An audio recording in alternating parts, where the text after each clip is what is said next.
नमस्कार, आपका अखबार के YouTube चैनल पर आपका स्वागत है। मैं हूं प्रदीप सिंह।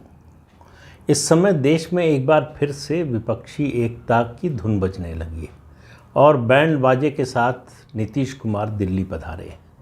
लेकिन मैं नीतीश कुमार की बात नहीं कर रहा हूं। आज विपक्षी एकता की भी उस तरह से बात नहीं कर रहा हूं जैसा पहले कर चुका हूं।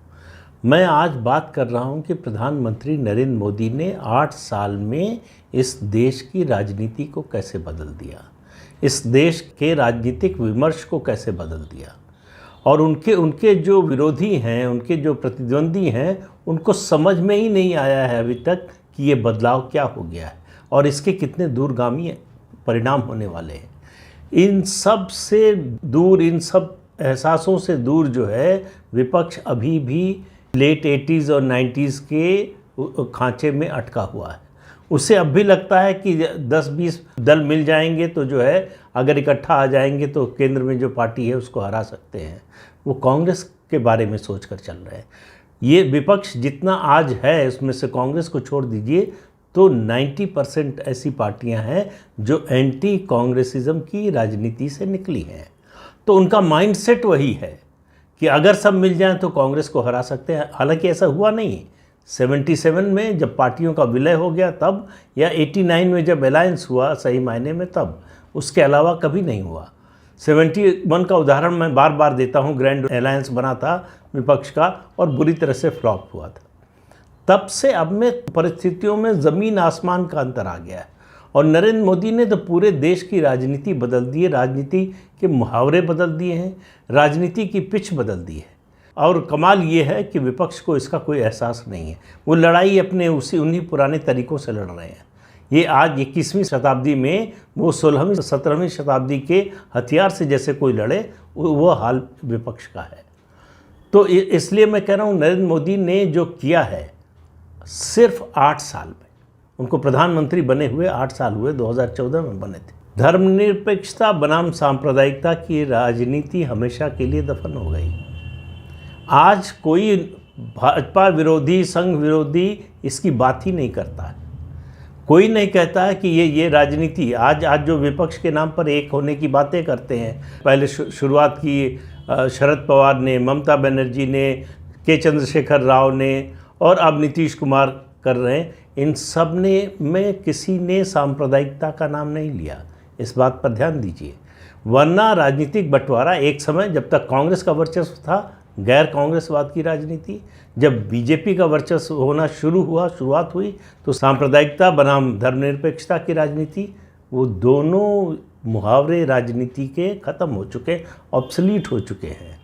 उनका कोई आज के संदर्भ में उनका कोई रेलेवेंस नहीं रह गया। लेकिन विपक्ष अभी उसी रास्ते पर चल रहा है।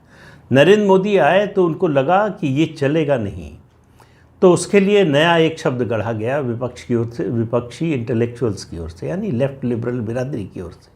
वो है मेजॉरिटेरिज्म का, यानी बहुसंख्यकवाद का, कि ये पार्टी और ये सरकार जो है बहुसंख्यकवाद चलाना चाहती है, सिर्फ हिंदुओं का वर्चस्व स्थापित करना चाहती है, ये संविधान बदलना चाहती है, ये हिंदू राष्ट्र घोषित करना चाहती है। इस आरोप में उलझे हुए हैं। और इसके लिए क्या उनके पास तर्क क्या है? इसके लिए गुरु गोलवलकर को उद्धृत करते हैं, कभी जो है वीर सावरकर को उद्धृत करते हैं। इनको ये एहसास ही नहीं है कि बीजेपी ही नहीं, आरएसएस भी गुरु गोलवलकर की टीचिंग से, उनकी किताबों से बहुत आगे जा चुकी है। वो सब पीछे छूट चुका है। अब नए मुहावरे, नई पिच तैयार हो गई है। बहुसंख्यकवाद के जवाब में नरेंद्र मोदी ने ये जो नया कानून बनाया, नागरिकता का जो संशोधन किया नागरिकता में, सीए, सिटीजनशिप अमेंडमेंट एक्ट जो बना, उसने एक नया जो है मुहावरा गढ़ा। वो है बहुसंख्यक के अल्पसंख्यकवाद, यानी विक्टिमहुड का, कि किस तरह से पड़ोसी देशों में हिंदुओं के साथ बुरा बर्ताव हो रहा है, उनको सताया जा रहा है।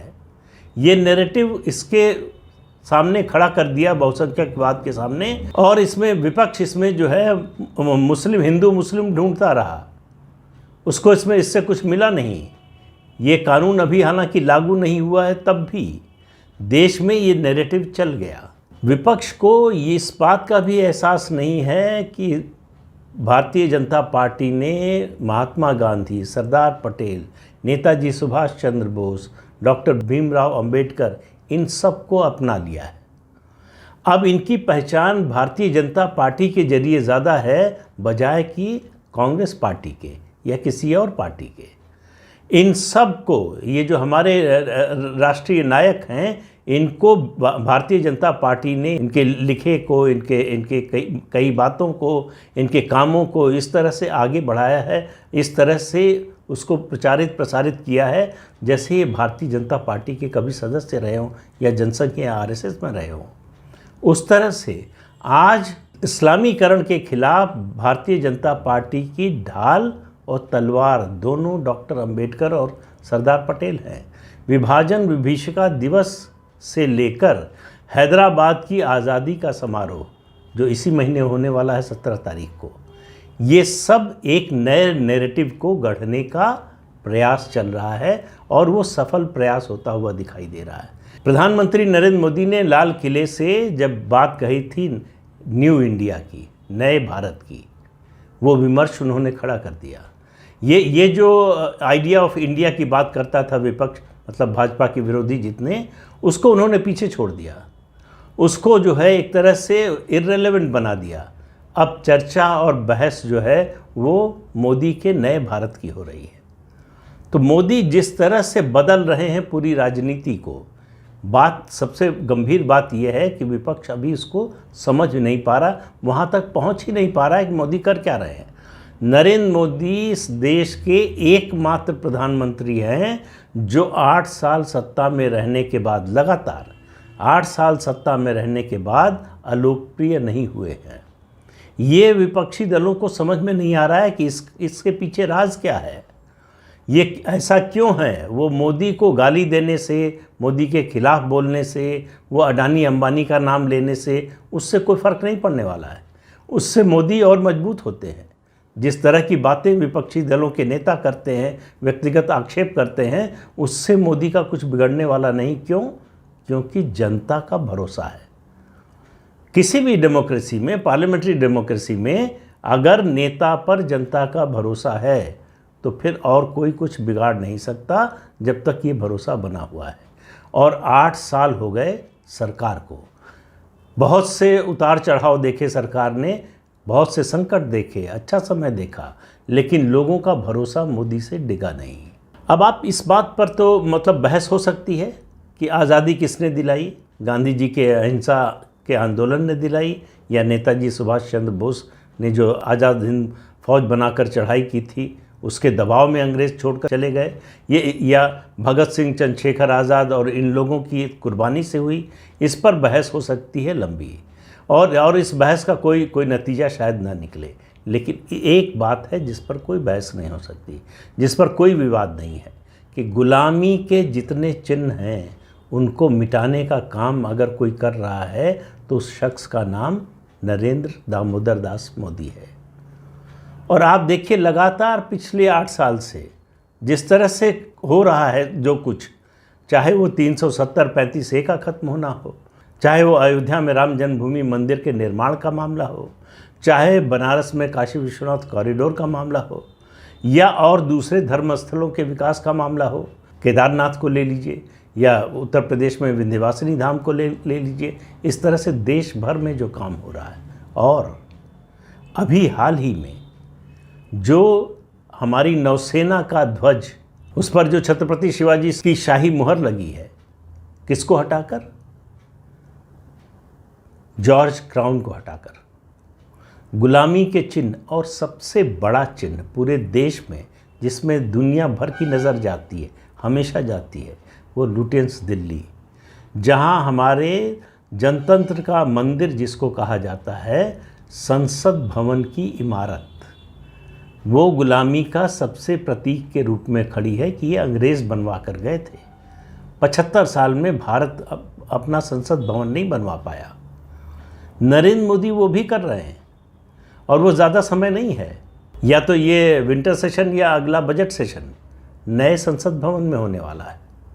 और वो संसद भवन जो 100, 150, 200 साल चलेगा, वो भारतीयता का प्रतीक होगा। तो आप देखिए किस तरह के काम हो रहे हैं। पूरा जो सेंट्रल विस्टा है जो नया बन रहा है उस पर भारतीयता की छाप होगी, आज़ाद भारत की छाप होगी, इस देश की सरकार की छाप होगी, अंग्रेज़ों की नहीं। गुलामी के जितने चिन्ह हैं वो मिटेंगे। जिस तरह से नाम बदले जा रहे हैं शहरों के, सड़कों के, हालांकि अभी बहुत काम बाकी है, लेकिन जिस तरह से काम हो रहा है वो उसकी दिशा आप देखिए, दिशा बिल्कुल सही जा रही है कि गुलामी के जितने चिन्ह हैं उनको मिटा देना है, ख़त्म कर देना है। मोदी, बीजेपी और आरएसएस के खिलाफ जो विपक्ष का सबसे बड़ा हथियार होता है, तर्क होता है कि ये संविधान को नहीं मानते, संविधान को बदलना चाहते हैं, हिंदू राष्ट्र की स्थापना करना चाहते हैं, उसकी घोषणा करना चाहते हैं, इसके जरिए माइनॉरिटीज़ को, खासतौर से मुसलमानों को डराया जाता है। सबका साथ, सबका विकास, सबका विश्वास, सबका प्रयास, ये इस नारे की, इसकी जो है धज्जियाँ उड़ाता है। लेकिन उसमें भी कुछ शक रह गया हो तो भारतीय जनता पार्टी जो शुरुआत मतलब जनसंघ के समय और उसके अलावा आरएसएस की शुरुआती जो हिचक थी भारतीय संविधान को लेकर कि उतना भारतीय नहीं है जिस तरह से होना चाहिए, भारतीय संस्कृति की उस तरह से रक्षा नहीं करता है जैसे करना चाहिए, वो हिचक दूर हो चुकी है। बीजेपी को ये समझ में आ गया है कि उन्हें जो कुछ करना है, जो हासिल करना है, इसी संविधान के जरिए हो सकती है। संविधान में बदलाव की कोई ज़रूरत नहीं है, हिंदू राष्ट्र घोषित करने की ज़रूरत नहीं है, हिंदू राष्ट्र बनाने की ज़रूरत है, उसकी घोषणा ज़रूरी नहीं है। हिंदू राष्ट्र में क्या होना चाहिए ये होना चाहिए, वो सब परिस्थितियाँ, वो सब बातें वो देश में हों और वो उसी दिशा में काम हो रहा है। हिंदू राष्ट्र की औपचारिक घोषणा की ज़रूरत नहीं रह जाएगी। जिस तरह से बदलाव हो रहे हैं कानून में, जिस तरह से संशोधन हो रहा है संविधान में, जिस तरह की नई परिपाटी शुरू की जा रही है, जिस तरह के नए कार्यक्रम शुरू किए जा रहे हैं, वो सब एक ही दिशा में जाते हैं। जिस तरह से भारतीय संस्कृति की पुनर्स्थापना का अभियान चल रहा है, और ये शब्द, ये वाक्य मैं बार बार अपने ज़्यादातर वीडियो में कहता हूँ और इस पर ध्यान दीजिए आप। ये बहुत बड़ा काम हो रहा है, लेकिन ये काम ऐसा है जो रातों रात कोई परिवर्तन हो जाए ऐसा नहीं है। ये काम बड़े मंथर गति से चलता है, धीरे धीरे चलता है, और एक समय आता है जब पूरा बदलाव हो जाता है, तब दिखाई देता है हमको कि अरे ये हो गया। अभी आप गुजरते होंगे, अगर आप दिल्ली में रहने वाले हैं तो संसद भवन, राष्ट्रपति भवन के आसपास से गुजरते होंगे, अभी आपको कोई एहसास नहीं होगा।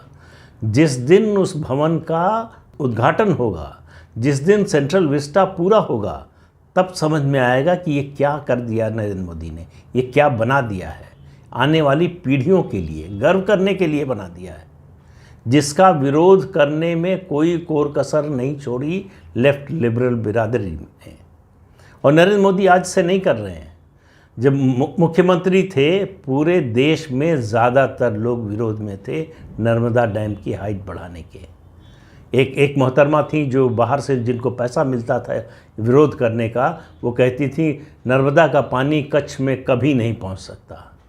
आज कच्छ के हज़ारों गांव और लाखों एकड़ ज़मीन लहलहा रही है नर्मदा के पानी से। लाखों घरों में पानी पहुंच रहा है नर्मदा का, पीने का पानी, इरिगेशन का पानी। तो इस तरह के तत्वों से लड़कर यहाँ तक आए हैं नरेंद्र मोदी, और विपक्ष अभी तक उसी अपने अंदाज में है कि आओ सब मिल बैठकर जो है विपक्षी एकता का खेल खेलें और जो है सरकार बदल जाएगी। इस मुगालते में है कि बिना कुछ किए सिर्फ हम साथ आ जाएंगे तो सब कुछ बदल जाएगा। उनको ये एहसास ही नहीं है कि राजनीति किस तरह से बदली है पिछले 8 साल में। राज्य का चुनाव और लोकसभा का चुनाव, उसको पूरी तरह से डीहाइफनेट कर दिया है इस देश के मतदाता ने। दिल्ली, जहां आम आदमी पार्टी को 2015 में 70 में 67 यानी 67 आउट ऑफ 70 सीट्स मिली, वहाँ 7 में से लोकसभा की 1 सीट नहीं मिली। फिर 62 सीट्स मिली 2020 में आम आदमी पार्टी को विधानसभा की, लेकिन लोकसभा की एक भी सीट 19 में नहीं मिली। राजस्थान, मध्य प्रदेश, छत्तीसगढ़, जहाँ तीनों राज्यों में बीजेपी हार गई विधानसभा का चुनाव, राजस्थान में 25 की 25, छत्तीसगढ़ में 11 में 10 और मध्य प्रदेश में 27 में 26 सीटें। गुजरात, जहां 2017 में कांग्रेस ने बड़ी तगड़ी टक्कर दी थी, 26 की 26 सीटें बीजेपी को। तो मतदाता लोकसभा के लिए अलग तरह से मतदान करता है, विधानसभा के लिए अलग तरह से। जो पार्टियां एक होने की सोच रही हैं उनकी जो ताकत है वो विधानसभा चुनाव की है। इनमें से किसी पार्टी की लोकसभा चुनाव की ताकत नहीं है। एक आध अपवाद छोड़ दें, थोड़ा ममता बनर्जी की बात कर लें या फिर तमिलनाडु और केरल की बात कर लें, आंध्र प्रदेश की, उसके अलावा कहीं जो है इस तरह की ताकत है नहीं। जिनकी है उनकी घटती जा रही है। 2014 में सिर्फ 2 सीटें बंगाल से लोकसभा की बीजेपी को मिली थीं और 2019 में 18 सीटें मिली। तो विपक्ष को ये सब दिखाई नहीं दे रहा है, इस पर कोई काम नहीं हो रहा है। और विपक्ष के वैचारिक राजनीतिक विचार के दिवालियेपन का सबसे बड़ा उदाहरण है नीतीश कुमार का दिल्ली आना और दूसरे दलों के नेताओं का उनसे मिलना। मोदी के खिलाफ, बीजेपी के खिलाफ लड़ाई लड़ने के लिए प्रतीक किसको पेश कर रहे हैं प्रतीक के रूप में? वो नीतीश कुमार, जिसकी पिछले 27 साल की राजनीति में 23 साल बीजेपी के साथ गुजरे हैं। वो कैसे बीजेपी विरोधी मोर्चे का चेहरा हो सकते हैं या मैच मेकर भी कैसे हो सकते हैं? आप इससे अंदाज़ा लगाइए कि विपक्ष को ज़मीनी हकीकत का कोई अंदाज ही नहीं है। अभी 3 दिन पहले बीजेपी का साथ छोड़कर निकले हैं और लोग मान लेंगे कि बीजेपी के सबसे बड़े विरोधी यही हैं। तो बीजेपी को अगर हराना है, वोट देना है, तो नीतीश कुमार जो कह रहे हैं, जो कर रहे हैं, उसको मान लेना चाहिए। और मुद्दा क्या है? प्रधानमंत्री ने तो 15 अगस्त को ही तय कर दिया कि 2024 के लोकसभा चुनाव का मुद्दा क्या होगा। उन्होंने कहा परिवारवाद और भ्रष्टाचार। विपक्ष के पास इस मुद्दे की कोई काट नहीं है, इसका कोई जवाब नहीं है, न भ्रष्टाचार का न परिवारवाद का। जो नेता मिलने की बात कर रहे हैं, इनमें से अब तो मान लीजिए लगभग 100% हैं जो या तो भ्रष्टाचार में घिरे हैं या परिवारवाद का शिकार है या फिर दोनों का है या इनके समर्थक हैं नीतीश कुमार जैसे। मोदी के खिलाफ, जो भ्रष्टाचार के खिलाफ इतना बड़ा अभियान चला रहे हैं, उनके खिलाफ लड़ाई लड़ने के लिए नीतीश कुमार लालू प्रसाद यादव का आशीर्वाद लेकर निकले हैं। अब इससे बड़ी विडंबना क्या होगी? सजा याफ्ता जो घोटाले में, भ्रष्टाचार में जेल काट कर आया है, और बगल में कौन खड़ा है? लालू प्रसाद यादव का बेटा तेजस्वी यादव, डिप्टी सीएम है, चार्जशीटेड। मिलने किससे गए लालू यादव के बाद? राहुल गांधी से। ईडी की जांच चल रही है, जमानत पर रिहा है। तो आप इससे अंदाज़ा लगाइए कि विपक्ष किस तरह की राजनीति कर रहा है और नरेंद्र मोदी क्या कर रहे हैं। दोनों दो विपरीत दिशा में जा रहे हैं। तो इनका कहीं जब आमना सामना हो तब तो मुकाबला होगा। तो मोदी जिस दिशा में जा रहे हैं वो विजय की दिशा है, वो विजय पथ है, और विपक्ष जिस दिशा में जा रहा है वहाँ हार के अलावा और कुछ नहीं है। हार, निराशा, हताशा, इसके सिवा कुछ नहीं है। उसके बाद आपसी सिर्फ टव्वल। ये 2024 मई के आखिर में आपको देखने को मिलेगा। ये दृश्य हम लोग 2019 में भी देख चुके हैं, उससे पहले भी बहुत बार देख चुके हैं, लेकिन लेटेस्ट याद कीजिए, कर्नाटक, बेंगलुरु, जब कांग्रेस और जेडीएस की सरकार बन गई थी, 18 या 19 पार्टियों की एक सभा हुई थी। सब ने हाथ मिलाकर, हाथ उठाकर जो है ये संकल्प लिया था कि बस बीजेपी को उखाड़ फेंकना है। 2018 की बात है। उसके अलावा 2019 में जनवरी में कोलकाता के ब्रिगेड परेड ग्राउंड पर फिर ऐसे ही जमावड़ा हुआ ममता बनर्जी के नेतृत्व में। नतीजा क्या हुआ सबको मालूम है।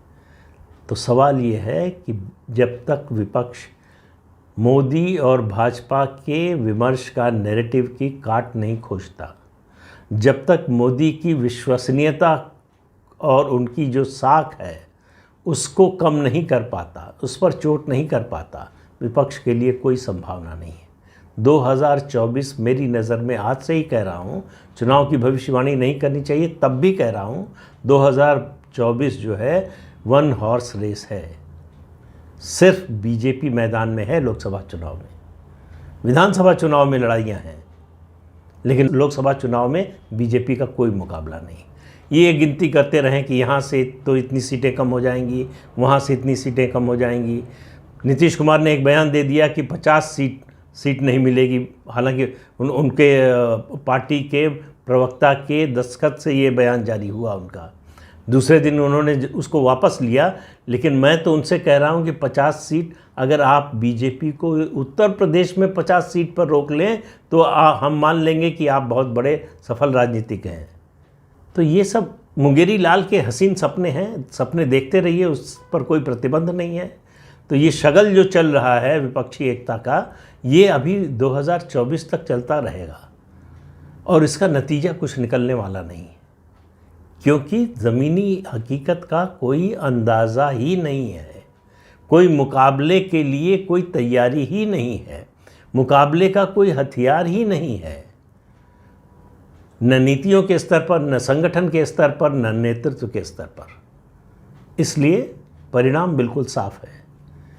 तो इस अंक में इतना ही, अगले अंक में फिर मिलेंगे किसी नए मुद्दे के साथ। तब तक के लिए इजाज़त दीजिए। आपसे अनुरोध है कि ये चैनल देखिए, शेयर कीजिए, लाइक कीजिए और सब्सक्राइब ज़रूर कीजिए। नमस्कार।